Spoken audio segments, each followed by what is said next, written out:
Madame, Monsieur, bonjour, je suis ravie de vous retrouver pour le JT de ce jeudi 29 novembre. Nous nous intéresserons aux revenus fonciers, à l'ouverture d'IKEA le dimanche et au cautionnement.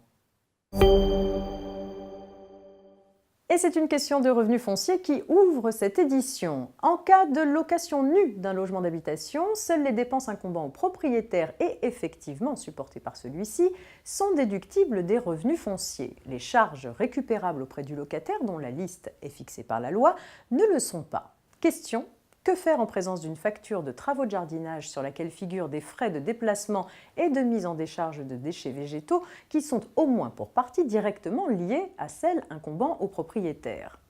Pour le Conseil d'État, lorsque la dissociation entre les charges incombant au propriétaire et les charges récupérables sur le locataire n'est pas possible, les dépenses déductibles des revenus fonciers doivent être calculées forfaitairement en fonction des données disponibles.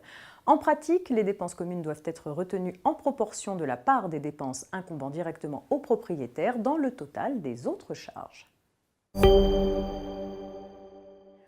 On poursuit avec une petite histoire relative à l'ouverture d'IKEA le dimanche. Un salarié, employé par l'entreprise IKEA, soutenait qu'il avait fait l'objet d'une atteinte au repos le dimanche à la suite de l'application de la loi Chatel du 3 janvier 2008 qui a ajouté les établissements de commerce de détail d'ameublement à la liste des secteurs dans lesquels les entreprises peuvent déroger à la règle du repos dominical.